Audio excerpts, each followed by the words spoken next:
So a couple is observing their little boy as he's walking down the hall, and he enters into the nursery where his newborn sister is lying, and he walks and he hovers over her, and the couple's kind of listening very close to see what he says, and he says, "Sis, tell me about God, because I'm starting to forget."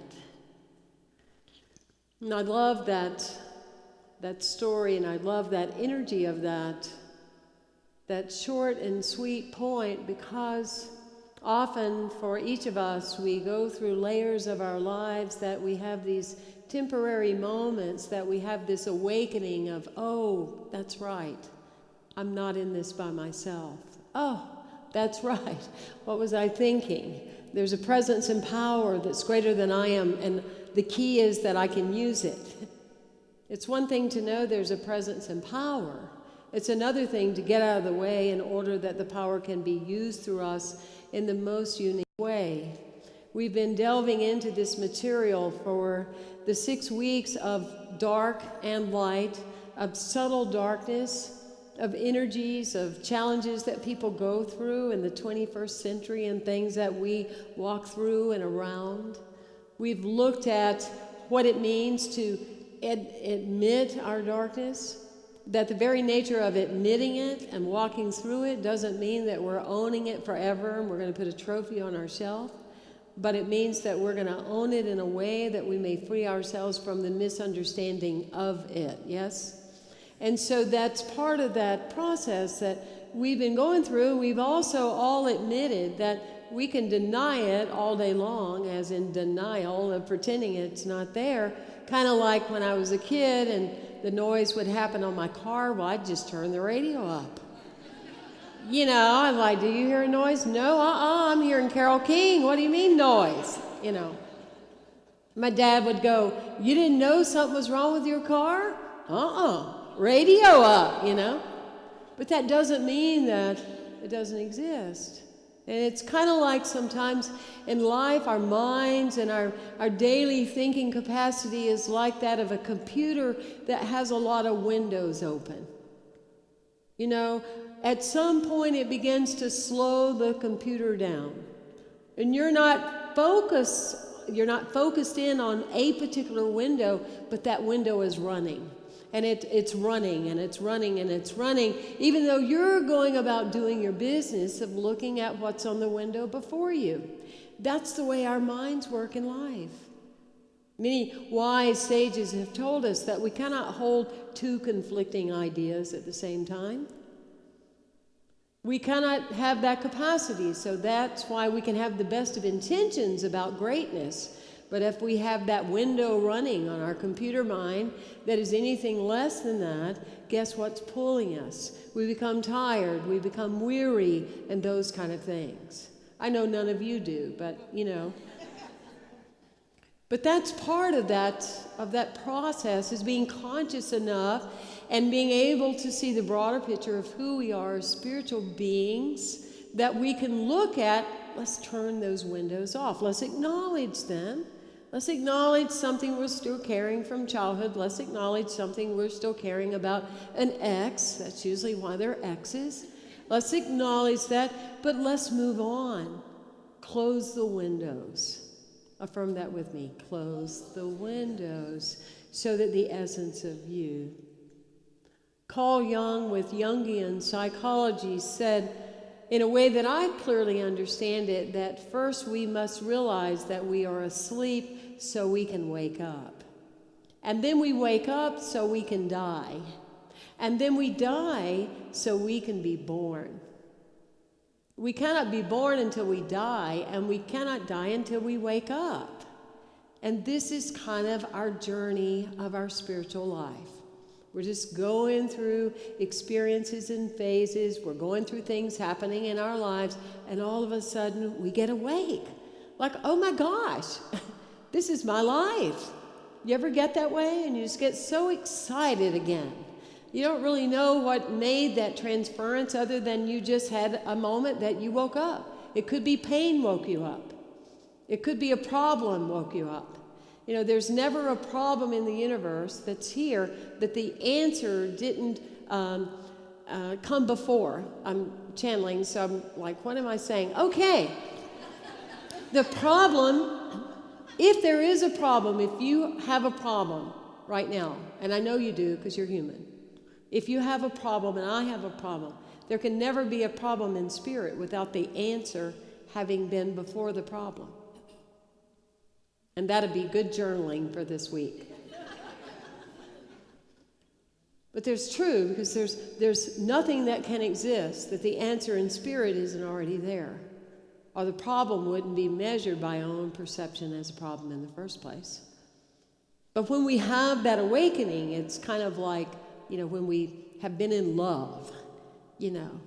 Some of you have to go back a little ways, but they call it falling, which I've never understood that. But when you fall in love, everything is so bright, isn't it?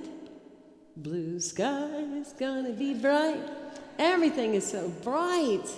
And you just love everything and, you know, everyone. And that's that excitement and enthusiasm that we start to perceive when we get more in the light. When we're in that process of being in the light and what that can mean. One of the things I have said for a number of years at memorial services is that we all find ourselves sometimes sitting and pondering about this idea called death. But yet, wisdom tells us the people that are willing to sit with this idea called death are the people that are more dedicated to living more attentively in the now moment. Can you process that? And so in this particular week, we're talking, not only are we talking about a physical death of the bardos, the Tibetan word in space where a person is ending a physical life, and then there's a waiting period, a waiting space, then for what that person, that soul, then will become, will be, and that's a waiting period. And often there's things in our lives that are dying as we've known them before. And that waiting period is every bit as crucial because it's in the waiting period that is the unfoldment of what the new is that's going to be born anew into our lives. And that's hard for some people because people dread change. So they'll almost do anything, even holding on to something they don't want, just because they're not sure of what lies ahead. Have you ever known anybody like that? You know, but it's in that space of the waiting and seeing that is that new gestation period of that by the time the new comes, you may not even want anything similar to what you've done before. I've seen this many times with people that make a full career change. People that make a full geographical change because they didn't try to make something so, as we talked about a week or two ago about fitting things and forcing them into fitting. But that period is very important of waiting and seeing and letting be. J.C. Penney in the turn of the 20th century was a very successful man. At that time, he had already 1,700 stores. He was very successful. And what he did is that he overinvested in some things. And then came the Great Depression. And so through that process, loans were called in, and he was stretched beyond his means. So he went through a phase where he was very down, very depressed. And as we know in metaphysical teaching, obviously it started taking a hold of his health. He started becoming sick, and they couldn't figure out what was wrong with him, but yet he was just so strained and so depressed. And so he went and he checked himself into a sanitarium, which now we would think of it like the Mayo Clinic today. That was a long time ago. But he had thorough checks of what was going on with him. And they would do different things and practice trying to make him better, but they couldn't. And so he just kind of surrendered, and he said, you know, this is the night I'm going to die. This is the night. And so he sat down, and he was writing a letter to his wife and to his children, to the people that were the closest to him, telling them that it's goodbye, it's over. So he surrendered to it. And the next morning he woke up, blue skies, going to be bright.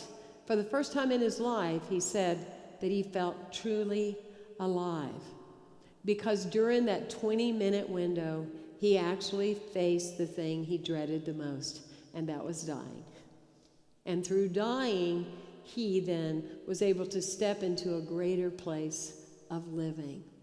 It's a joy when we think about our life measurably, when we think of that we're not out to solve all the problems of the world, but we can make a decision not to be one of those problems. You know, it's a joy when you face your life with a mission statement that guides some of the choices that you make in your everyday life. Many people that are great people decide on, before they die, what they would like written, their epitaph that's on their tombstone. And I thought you would find this interesting to share some of these with you today. Frank Sinatra says, "The best is yet to come."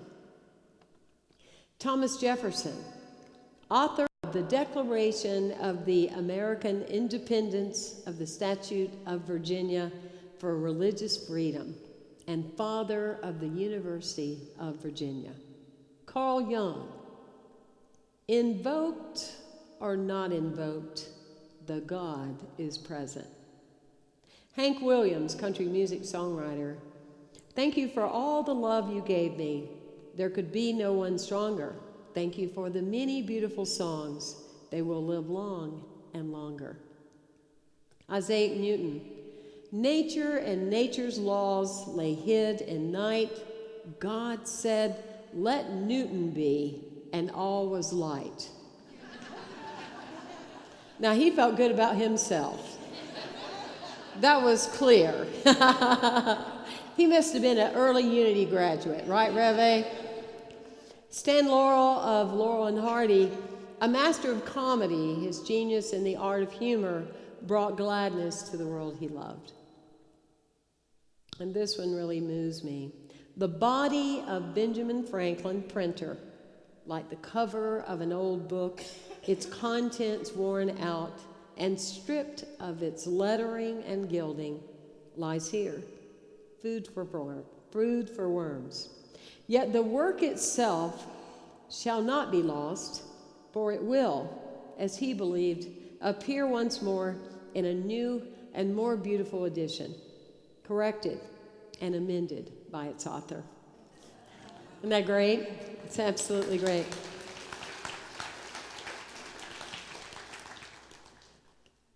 Something that you could put on your list if you haven't done it already, if you think that death means it's an end. You know, I grew up in a tradition that that's what was said. When it's over, it's over. You know, but in our philosophy, we believe when it's over, it's just begun. And when it's over, you take you with you. And so whatever we want to get complete and not tote to the next time, let's clear that, shall we? Because I think a lot of people are going to be surprised when they get to wherever that is and they still got that stuff that they're carrying.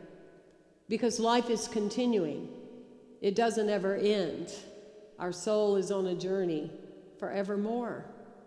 But if you ever question, is death really life? Because it is. Go to Paris and go to the Père Lachaise cemetery. And you'll see exactly what I'm talking about. You talk about energy. Now, you could throw a disco dancing party at that cemetery.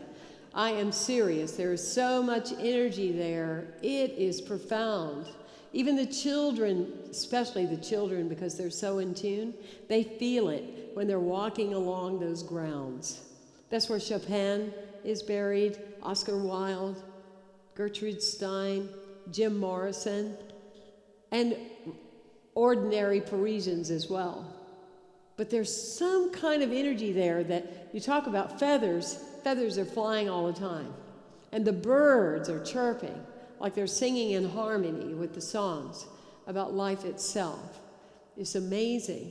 It will change the way you hold it, as going to the cemetery to put out a flower. The more we celebrate death, indeed, the more we have the capacity to celebrate life. It's an honoring. Gary Busey, Hollywood actor, a number of years ago had a near-death experience. He had an accident on his motorcycle. And I remember the words as if it was yesterday. It was before 1990, I believe. But he said very clearly that the secret of life is not whether we will live or die. The secret of life would be the parts of ourselves that we allowed to die while we're living. And so to me, that made me start on a spiritual journey of not focusing so much of whether I would have a near-death experience, but more so significantly the near-life experiences that I would come close to having. You know, and that's the ability for people to love fully right now, not some greater day. That's the ability to give all that you have right now. That's the ability to forgive right now. Those are those near-life experiences of not putting off something to another time in another way, but significantly in the now moment. It's so crucial and so important and so imperative, for sure.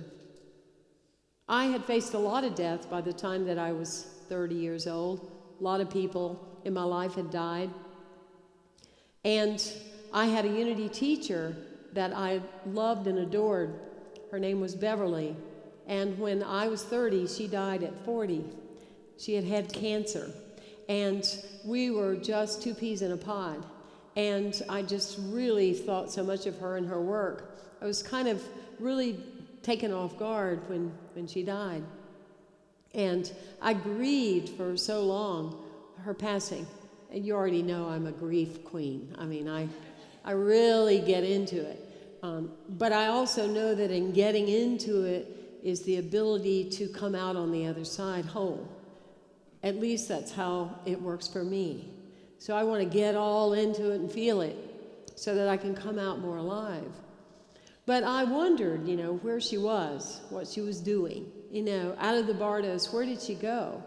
And I would wonder that. Well, at that particular time, I was in real estate and ministry, you know, offsetting my ministerial salary. And so I was selling houses by day and preaching on Sunday and at night.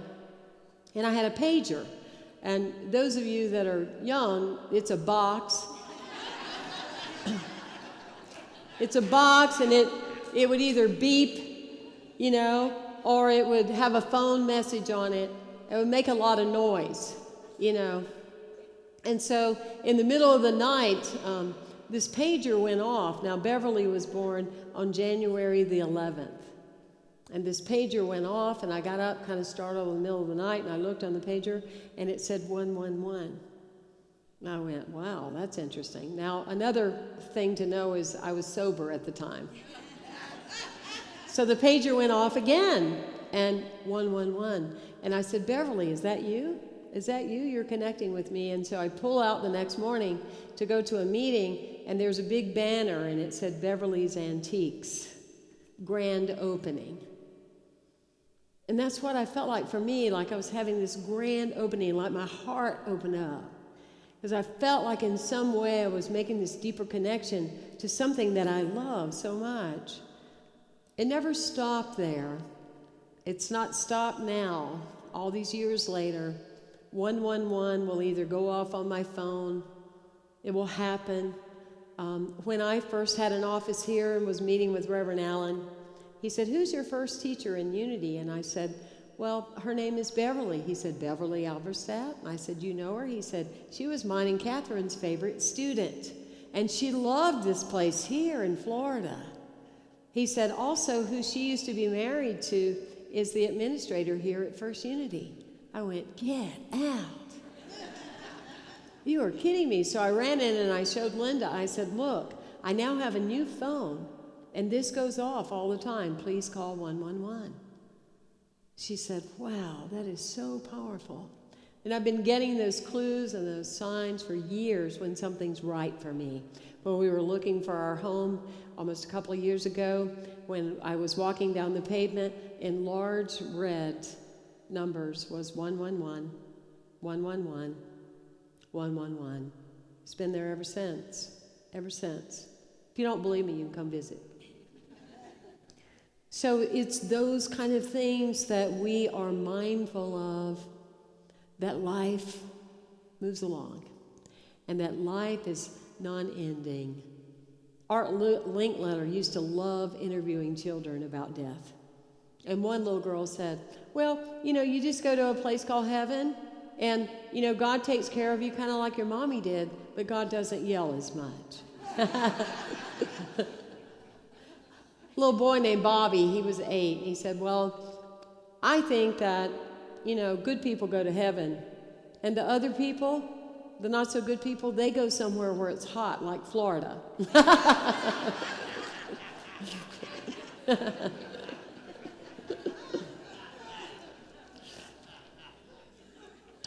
Of course, we know there's no truth to that at all. Heaven is here at the gates of St. Petersburg. That's for sure. That's for sure. So I'm going to close today with an 8-year-old explaining God.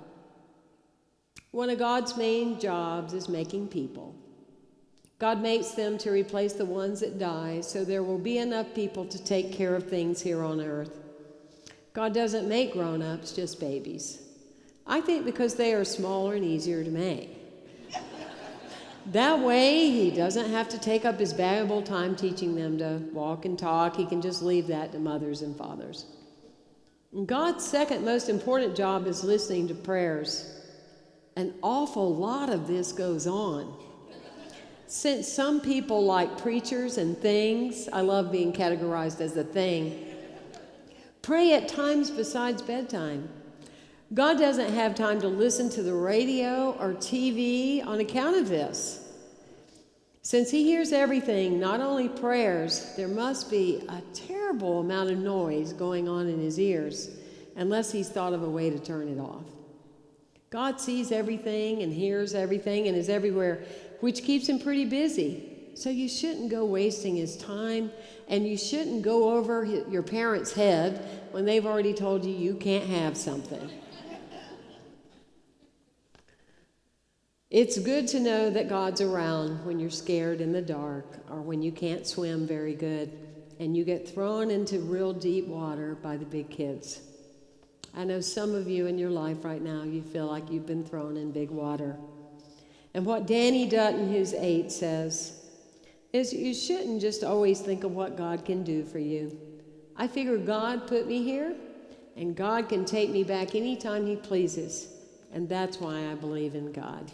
Danny Dutton. Bless you, everyone. Thank you for being here today. Namaste.